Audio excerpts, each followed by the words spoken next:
I'm gonna go home a minute.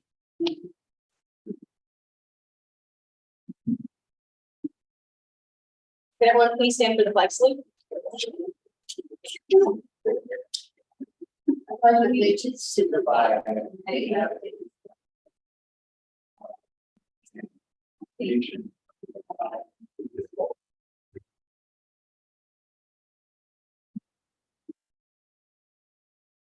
According to the Open Public Meetings Act, adequate notification of this meeting has been provided by advertising in the record and posting notice of this meeting in Borough Hall and the Superintendent's office. I hereby call to order the public meeting of the Little Ferry Board of Education, Thursday, August 24th, 2023 at 7:05 p.m. Can I have a roll call, please? Mrs. Bertoli. Mrs. Duran. Here. Mr. Phytros. Scottley. Here. Mr. Mealy. Here. Mr. Latuzo. Here. Mr. Borasak. Here. Mr. Benelli. Here. Mr. Bradley. Here. We have a quorum. Be it resolved that the Little Ferry Board of Education approves the minutes of the regular public meeting held on July 20th, 2023. Do I have a motion? Motion. Second? Second. Okay. Mrs. Duran. Yes. Mrs. Scottley. Yes. Mr. Mealy. Yes. Mr. Latuzo. Yes. Mr. Borasak. Mr. Benelli.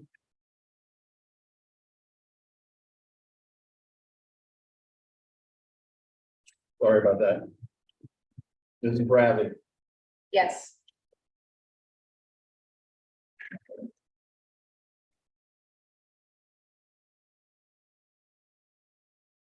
Be it resolved that Little Ferry Board of Education approves the minutes of the special public meeting held on August 15th, 2023. Do I have a motion? Second? Second. Okay. Mrs. Duran. Yes. Mr. Phytros. Mrs. Scottley. Mr. Mealy. Mr. Latuzo. Yes. Mr. Borasak. Mr. Benelli. I think I might have been after Yep. that one as well. And Mrs. Bradley. Yes. Motion passes. Great. I'll now turn it over to Mr. Parapato for his superintendent's report, followed by Mr. Dunn's presentation of the access test scores for eating. All right, good evening, everybody. I just want to start with a few thank yous, and then when I complete my superintendent's report, I'll be turning it over to Mr. Dunn to do his report on the access testing. I want to say special thanks to Mark Horse and Arthur for facilitating the conversion of all the new office arrangements this year, the Chromebook repairs, the maintenance, as well as other upgrades and system managements. Thank you to Ms. Paragallo, Mr. Piekler, Mr. Dunn, Mr. Gates, Ms. Ridley, and Ms. Bajer for getting all the educational components, the hiring, the student rosters, the programs, and everything ready for the start of the return year. I want to thank Ms. Brunk and Ms. Marcordi and Ms. Houch for working on the personnel module over this summer, as well as the continued rollover to put everything under one helm. That's the school fire registrations, our transfers, and etc. I want to thank the secretaries for their hard work and their diligence this summer, handling the drops and registrations as they came in, assisting the administration in the various essential tasks of the summer, and the readiness the willingness and readiness to cover the front office when called upon. I also want to thank the LFEA and their leadership, specifically Ms. Lavery and Ms. Malky, for working with me over the summer in a very collaborative effort, and I think we're off to a good start. Special thanks to the maintenance staff and Lavnys for getting the building ready ahead of schedule. Our buildings are spotless. If you take a walk around, you'll see that. We had some challenges this year with the summer programs and the gym being repaired, but I think when we get a look at the new gym, I think everyone will understand that it was well worth the wait. I want to also inform the public that we have a lot of new registrations and the board that we have a lot of new registrations coming in late. So we are working as fast and diligently as we can, but at some point this becomes, our emergency here. But I just want to make it clear that we're going to do everything we can to get them registered, but anybody after probably tomorrow or Monday may have to wait if we can't get them all there. So we've had quite an influx over the past couple of days. Monday, we plan to release all the information for the Genesis portal, so that'll go live for parents on Monday. I'll blast one out this afternoon, informing parents of that. The reason for the holdup, which I really consider a holdup, is usually the last week. was simply because we had a meeting with Genesis 3 o'clock this afternoon to go over a few things. So that'll go live on Monday afternoon. Teachers report to school on Tuesday, September 5th and 6th. Students return Thursday, September 7th and Friday, September 8th for one session days. The first full day with lunch will be Monday, September 11th. Kindergarten boot camp begins August 28th and goes until the 31st. The parents that are participating in the boot camp will receive their child's placement at the conclusion of that program. And preschool orientation will be Tuesday, August 29th at 9:30 a.m. Summer recreation program is complete and works seamlessly into our schedule this summer. Unfortunately, we're not able to provide the gym space that I talked about, but I think it all worked out very, very well. Lastly, I just wanted to update on the optional school uniforms. Although I've only received about 5 or 6 emails regarding questions, I know it has caused some chatter for a myriad of different reasons. This will be a work in progress throughout the school year. Based on the survey results, we believe that we have the support to continue with the initiative and work out the finer details throughout the year. The plan is to involve the students when they return to the school, creating student committees and surveying them as well. In addition, we'll be sending out additional surveys to the community to get a more comprehensive picture of what would work best. For now, the school uniforms are simply optional. The students have initial options that have been sent out, plus 4 additional options forthcoming in the next few days, which will feature blue, white, gray, and black polos with Little Ferry Public Schools on the upper side of the chest. And if none of these options work for you, and I want to just reiterate, this is an optional endeavor that we are embarking in. You do not have to purchase and you do not have to wear them. The plan moving forward is to take the feedback, do a comprehensive review with the board, and build a plan using all that information that we collect through the school year. So to recap, kindergarten boot camp, August 28th to the 31st. Locker camp for the incoming 5th graders is August 29th and 30th. Pre-K orientation is August 29th at 9:30. Teachers report Tuesday, September 5th and 6th for professional development and classroom setup. Students report Thursday, September 7th for a 1-session day. Friday, September 8th is also a 1-session day. First day of full lunch is September 11th, full day. Back to school nights are Wednesday, September 13th from 6 to 8 for grades 5 through 8. And Thursday, September 14th from 6 to 8 for pre-K to 4th grade. And our next Board of Ed meeting is Thursday, September 1st at 7 p.m. And at this point, Mr. Dunn, you have the floor.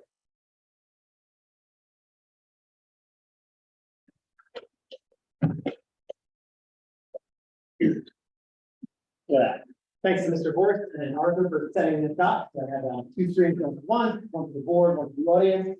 So today I'll be presenting on the access assessment, and that is given every year for all of our multilingual learners. That is also something that's new. Students will no longer be known as English language learners, and now referred to as multilingual learners because these students have a grasp of multiple languages, and so that is the new description for that. So the access, it's the assessing comprehension and communication in English, state to state. So it's an assessment that's given through many states and is required by the state of New Jersey Department of Ed. A little bit about the test itself. It assesses 4 domains of our students in their speaking, their listening, reading, and writing proficiency of English. You can receive 6 levels of proficiency in each of these domains. From 1, which means just entering, and to emerging, developing, expanding, bridging, and reaching. And as I said, the nomenclature has changed from ELL to MLs or MLLs. Access administration was irregular from 2020 and 2021 due to COVID. Last year and this year were the first regular assessment years. Before I get into the numbers, some findings and conclusions. So we had some very impressive growth from our newcomers. We do have a large population of students who are newcomers to this country arriving into Little Ferry, and we saw impressive growth from those students. Students who were coming to us from other countries with little to no English whatsoever, who had shown tremendous growth overall. While they are not, able to exit out of an ESL class, they have shown a lot of growth, and we're happy with the trajectory, and they'll be on par to exit in the state average of 2.5 years. Our highest domains overall were in listening and comprehension, and that's a testament to not only what's going on in ESL classrooms, but in our, core, content area classrooms as well. With that focus on comprehension and that ability, to listen and comprehend English. The lowest remains with speaking and writing, which is common. Speaking, which is something, is a little nerve-wracking. You're learning a new language, they're a little bit hesitant to do so. And writing is probably the biggest challenge. The English language is a hodgepodge of multiple languages throughout the centuries. So the writing component can be very challenging, in particular, the spelling. We saw improvement in reading and oral language in comparison to last year. And one thing here that is bolded, this is really important, is we're able to provide the model assessment, which is an alternate assessment to the access in the fall. We do so if we have a large number of ELL learners, and it helps us to reduce the number of students within ESL if they are up to the state requirements to exit the program. And in doing so, it allows us to provide a little bit more focus on those students who are struggling or are new to the country. And when we did so, we had 31 students pass that assessment and therefore exit out of the ESL program. Essentially what would have happened, should those 31 students not have taken this or continued in the ESL, they would have passed the assessment. That's important to note. A few more findings and conclusions. Last year, we implemented in-person high-intensity instruction format, which means that our teachers, ESL teachers, pulled the students out for one period, as well as put in for one period, so all students became twice a day, 5 days a week. We also added in sheltered instruction training for our teachers at each grade level. And what that does is it teaches them the best ways to accommodate and modify their assessment for any English language students in their classes. Our ESL teachers were increasing their instructional support and collaborating with content area teachers so that they had a firm grasp of the content and were able to help in modifying it. They had a lot of professional development in what the district-wide curriculum was to prepare themselves for their instruction and to bridge that gap so that they were teaching not just in isolation, but they were teaching for the curriculum. The students were acquiring the language and then also able to be successful within the classroom. Some other highlights were we had one student who met expectations or passed on the NJSLA. And we had 3 students who met or met its expectation on the NJSLA for mathematics. This is super important. One student actually passed both, which is pretty profound for someone who is learning the language.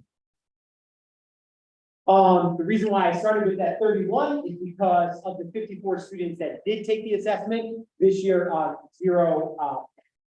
Now 0 passed, and it's important to note, and I have the asterisk there, is the state of New Jersey raised the cut score by 0.5%. So it went from the cut score or the passing score of being 4.0, they bumped it up to 4.5, which impacted us negatively as well as many other districts. So we had multiple students who would have passed if it was a 4, however, they didn't meet the 4.5.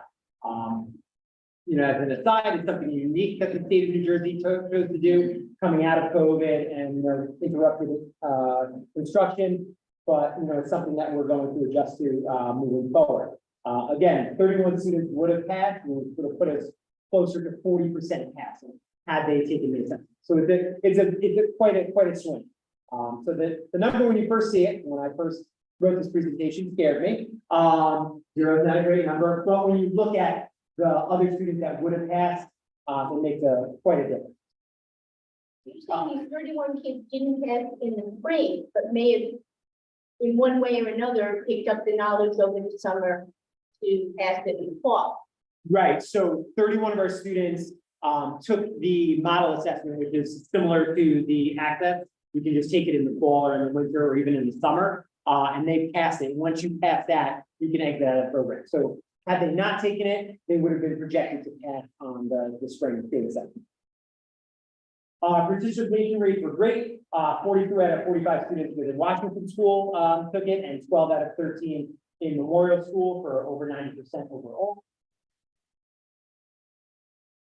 These are a little bit of the percentages in each domain of how they were progressing. The goal is to hit that 4.5 now. And you can see, we have a lot of students in their ones and twos who are new to the country and new to the language, but they are growing. And you can see, as you compare Washington to Memorial, that, as students progress, and even if they're older students, they're progressing towards that 4. And, when you look at 38% in the 4 in Memorial, they scored in the 4 overall, so they would have passed.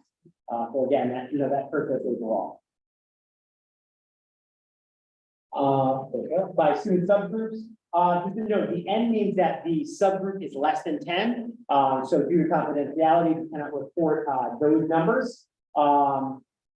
So I'm going to skip right down to Asian. So we had 33% of students were assessed in the on the access, 64% for Hispanic, and overall of our ESL population or MLL population, I gotta use that, 63% are economically disadvantaged. So now that we have this data, what are the next steps and what are we going to continue to do? So content support in ESL instruction is one main thing. Our teachers are going to continue to push in for one period, pull out for one. One of the really exciting things is how we're going to restructure that pullout, which I'll get to shortly. We'll continue to provide sheltered English instruction training for our teachers through Stockton University. We have a platform called Elevation to be able to analyze the data. So as soon as we get the test results from the state, we upload them into this platform, and it gives our teachers, specifically our ELL teachers, immediate data to be able to analyze and determine students' levels and how they can move forward. We're going to continue professional development training for our new ESL staff that we did this past year with consultants and with the literacy interventionists. There's some overlap in reading and writing interventions that are provided to native English language speakers who are struggling to those who are learning the language. So those groups, so those teachers are now collaborating. Their rooms are next to one another so that they can collaborate on different strategies to best serve our students. Some targeted strategies. We're going to provide students with additional support in writing and comprehension. Overall, our ELA teachers, have a great focus on that. So they're going to be getting in their content areas, as well as it'll be a point of focus in ESL classes. We provide our staff with training on all our district curriculum resources, so they're not on an island. That's been my goal since I've come here. Is they're not just in ESL; they're part of the whole school. So they need to know everything and have the same tools and access that any teacher would have. And we're going to support teachers as they have to differentiate instruction. Our ESL teachers are going to see them twice a day. They're going to be in a core content class for the rest of the day. So we need to continue to support our general education teachers in the best ways to serve our EL students. A little bit more about the professional development. As I said, we'll be working on the Stockton children's instruction training for each grade level. Our teachers are going to continue to go to the ELL conference every year, which they come back with some really wonderful ideas, and that's how we found Elevation. Summer planning we did this year, where teachers came in and collaborated with amongst the department with the coaches to develop some more assessments to really even target any deficits even more and to find the best ways to help and support students in both math and in ELA. And they also are now incorporating 95% phonics lesson library. So 95% phonics is our core program for grades 1 through 3. And there's another level, another tier of intervention that our teachers are going to be trained in as well, so that they can provide even more phonics instruction, which will improve their speaking and listening and comprehension. And they have a lot more decodable books. The decodable book is, it focuses on one specific letter sound. So let's say that child is working on the CH blend. The book will incorporate a lot of those. So they have more resources to be able to do more reading with their students. Plans for this year. We hired a 4th ESL teacher. This, I think, is going to be the big difference maker, especially in the younger grades. As I said in the beginning, we have a lot of students who come to this country and we're their point of origin. This is the first place they've been. So having that 4th teacher to really help support those students who have no English and to decrease our class size is going to be tremendous for these learners. If you're fluent in another language, we'll have teachers who are fluent in now in Spanish, a teacher who's fluent in, Korean, and now our next teacher is fluent in Japanese.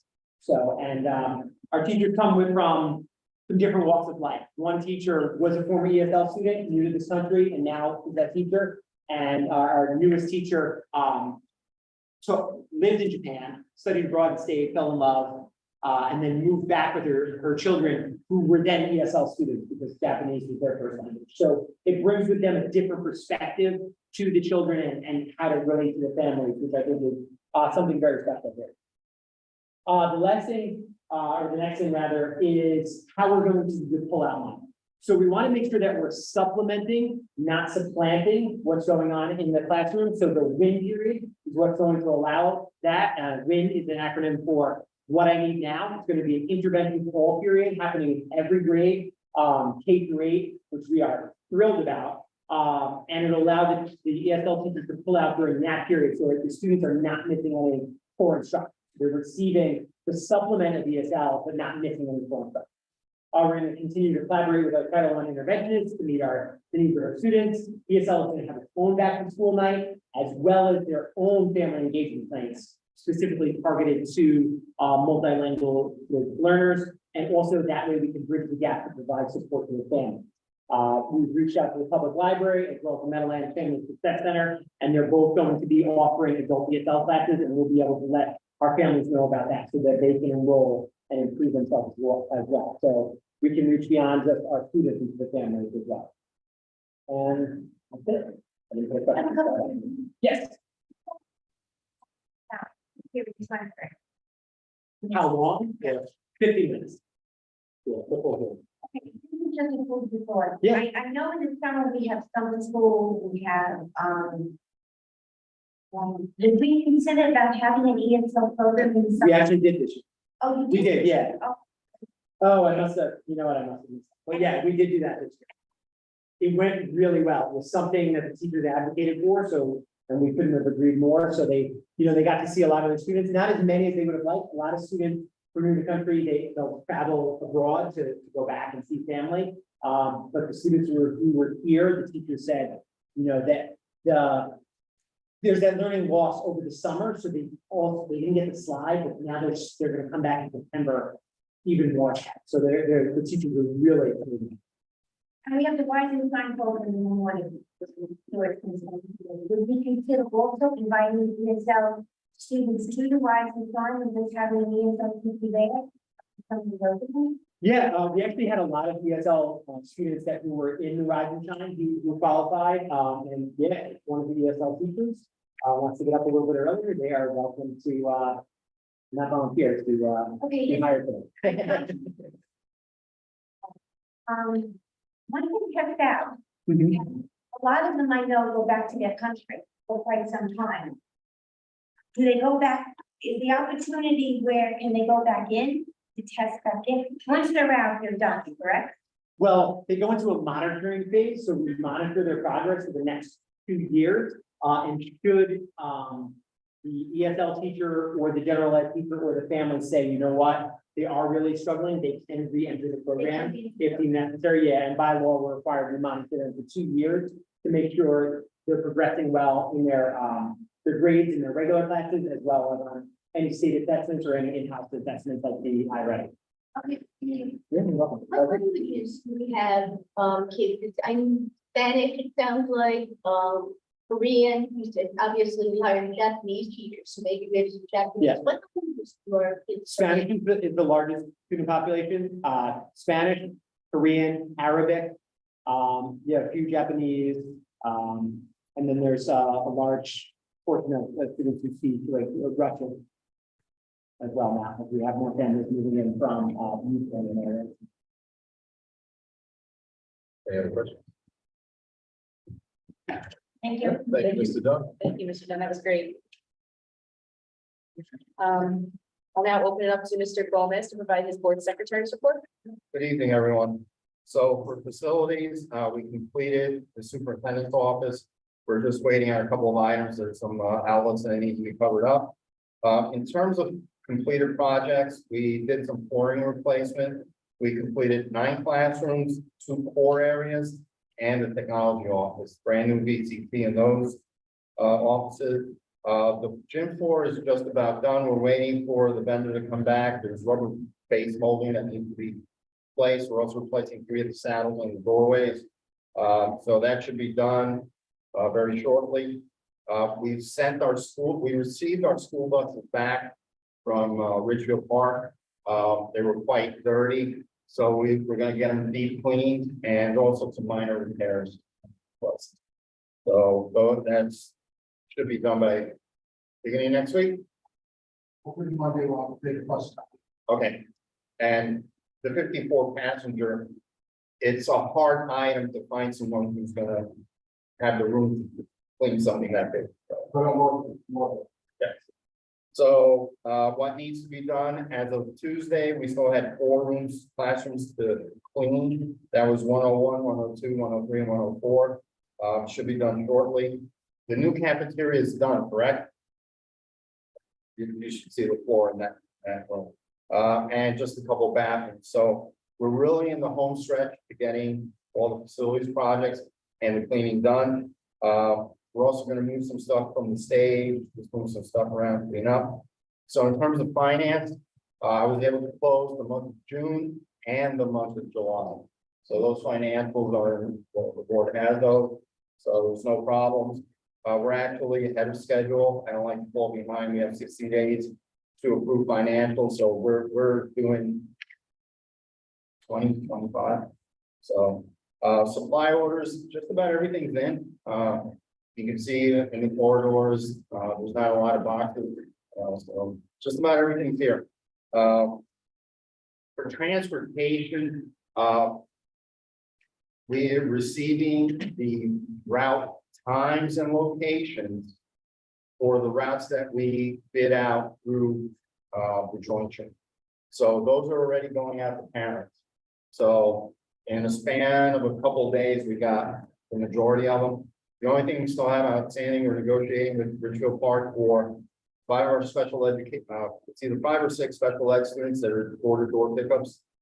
We have received a price back that's pretty satisfactory, and we presented that contract with the board in September. So we seem to have gotten that resolved.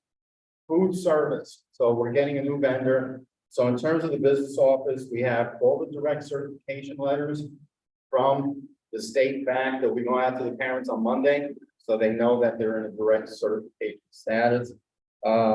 We've completed most of the administrative tasks, setting up the site information on the state's system. So we're rolling along. In fact, today, our cafeteria manager was in for the first time. So we're starting to progress on that. And we're just waiting on completing all the paperwork for Trenton. So we're in pretty good shape. And we're actually looking forward to working with that vendor. That's all I have. Thank you, Mr. Goodwin. Any questions for Mr. Goodwin? Great. All right, I'll now open up to Ms. Delasuso for the personnel update. Yes, we met last Monday. We discussed the assistant to the DA position and several other positions. Mrs. Gottlieb for education. There's nothing to report other than Mr. Dunn's report. Great. Mr. Farquhar, do you want to provide the policy update? Yeah, I asked Mr. Millie if I could just take that one tonight. We have 2 policies that will be a little bit unique. There'll be 2 policies tonight. One is for sick leave, which is a new state mandate, and a school threat assessment team, which is also another mandate. So when we get to that portion of the agenda tonight, you'll hear Ms. Bradley suspend bylaw 1031, which suspends the need for 2 reads and puts them into effect as of approval from the board. Well, the school threat assessment team is a mandated policy, and the new sick leave policy is to be concurrent with what the new law is. And there's been some major changes to that, so that those 2 will be read. The other 3 will be on the agenda tonight for first read. The student intervention referral services and the gifted and talented are both revisions from Mr. Dunn's office to reflect our school's practices. So they were a little bit outdated. We have QSAC coming down. We needed to update them to reflect our goals and how we, the criteria for those. So tonight, those will be on for first read, second read will be on September 21st. And dressing and grooming also just being revised to reflect our current status. So again, it's a little outdated. We looked at it, we made some minor revisions, so we all be on the first read. And that includes policy. Thank you. Mrs. Duran for transportation. Yes, I'm sure. That's how we do transportation, and people probably no longer be providing us with our transportation. Our district for now, district transportation, if I'm not mistaken, Lexi will be the bus company that will be. It's not necessarily Lucky, it's a bid process, so Lucky does have some of the route. Correct. For now, we are still providing the Crown Catholic route, and we will be doing the sports route, which will come from 5:30 and 6:30. If you look at resolution one of The late bus, well, the late bus, what is 5:30 and 6:30, 4:30? 5:30, 6:30. It's the late, I don't want to call it the sports bus, I want to call it the late bus. Oh, late bus. Okay, but it's two, it's 5:30 and 6:30, two bus routes. Yes, I'll confirm that, but whatever we bid out is what it is, because we're calling it the late bus. Okay, and also if you look at resolution 106, they remind me part-time bus coordinator, and his job will be to also do the bus route scheduling process. And that's basically. I have a question. Will the parents not be told that it's a different company because some of them will probably be used to looking for a radio spot, but They all will receive letter notification from the business office, as well. As a phone call from the company, letting them know what time the bus all the routes that were bid out are doing dry runs this week. And once they do their dry run, they'll be contacting those families and those students with their times. Our letter will be going out, letting them know the company that's going to be taking over the route. that doesn't really apply for the high school. Well, it does, though, because it's a bidded out route. So it's not going to be our buses that do that. It's still, I think it's Lucky who won that bid. I think that's But there was I believe it was Lucky who won that bid. So they'll, once they have their times down, we'll be notifying the parents via letter. We got, I think, Ritual Park today. That's gonna be 50 buses in the I past. think it's 4. years ago, Lucky did have the game before anybody was Lucky wasn't. And the bus coordinator of Steve Green, he's also one of the. So Lucky Green was building. And just to be clear, we went out to bid, we pulled out the contract away from Ritual Park because it was fiscally responsible to do so for our district. And the reason why we're bringing in the coordinator is specifically to make sure that a lot of these things go smoothly. So we will be, as soon as we get that information, this is also working hard on communicating that to parents. It's not like we did not try to meet Richfield Park all the way. We have tried to been to meetings and everything like that. Because our parliament meeting was intended. And our also administrative, it was just not happening. Close to that. Like we pulled out and basically we left them high and dry. I don't think they want to be about. Great. Thank you. Thank you. Mr. Gorsuch for the Borough Liaison Report.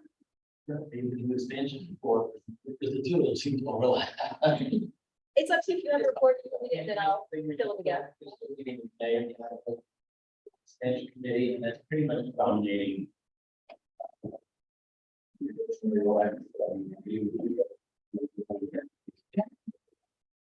Okay, yeah, so the mayor does participate in our expansion committee meetings. We have them on a bi-weekly basis, although I think there were a couple meetings throughout the summer that were canceled. But just letting the public know that we finally awarded the Yanusi Group the contract to clear the Washington School across the street. We did meet with Yanusi Group as well as our architects today to begin the pre-site clearing discussions. I do want to let the public know that you may see within the next week or two some fencing going up. I want to reassure the public that there's no official site clearing procedures quite yet. This is just in preparation. I didn't want the public to be surprised when they saw the fences potentially going up. We would like to coordinate some sort of farewell to the school. community event.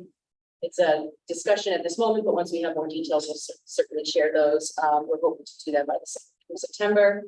And if all goes well, by the 3rd week of September, we anticipate the secondary process to begin. We can formally address any concerns in our next board meeting, but I'm sure there'll be many, so I'm prepared with your questions. And that's all I have. We could open it up to public comment, if there's any public comment on this. And how long do you anticipate that safe rooms? Technically, it could last up to 120 days, but the pre will take a couple of months, I would say, and the quickest portion will actually be knocking the building down, which would be about two weeks, and then they're all like, so 3 to 4 months, I would say. Nailed it. And we are taking precautions on health, safety, noise, anything, traffic. So, yeah, the traffic was actually discussed today, and because that property will be fenced in, they will have most of their vehicles on site. And they'll also be able to park on site, not in our parking lot, so they don't anticipate any, if any type of traffic disruptions. And we've talked about this, the noise levels during the school day. And we put in some parameters to, it's still I don't want to paint them, it's still construction. So if there will still be some noise and some things like that, a lot of those items were discussed today, and I thought that meeting went very well. And the point person from our architecture firm is our point person to talk to if anything like that comes up. I even went across the street today to the health economist to introduce myself and let them know because they're literally butting up against it. So we have a board member who lives right up against it as well. Great. So if there's no other questions on the agenda. Is there a question? No, I mean, I have one question, the new houses, between our PO 6, I didn't see copies in our packet. Please. the only copies in your packet right now are, is the sick leave in the school credit system. The new ones are not there. If I did share the folder with you, I'll share with you. It's for first week. I was asking them what the typical protocol was, but I will share the folder with you at the conclusion of the meeting. Okay.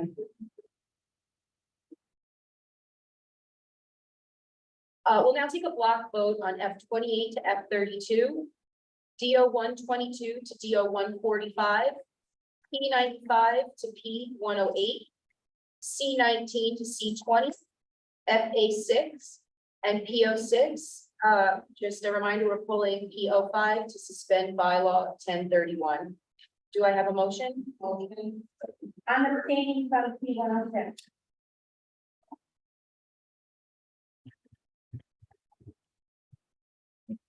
All right, second. Right. It's very good. John, whenever you're ready. Duran. Yes. Okay. Gottlieb, Mr. Mealy, Yes. Mr. LaSuda, Yes. Mr. Warsack, Yeah. Mr. Benelli. Yes. Mr. Bradley, Yes. all motions passed. We'll now open it up for public comment on non-agenda items. Anybody has any questions, comments?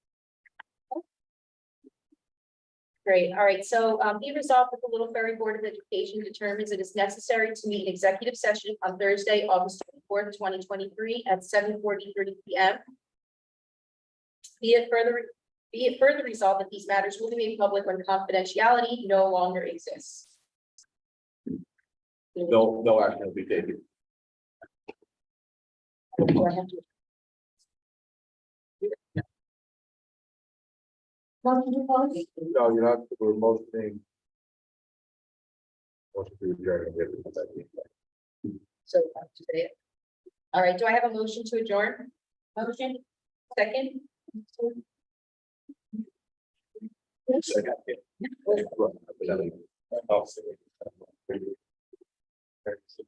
All right, Give you all. All in favor? Aye. Motion passes. Okay. You're right. Really? We're going to the media center.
Aye.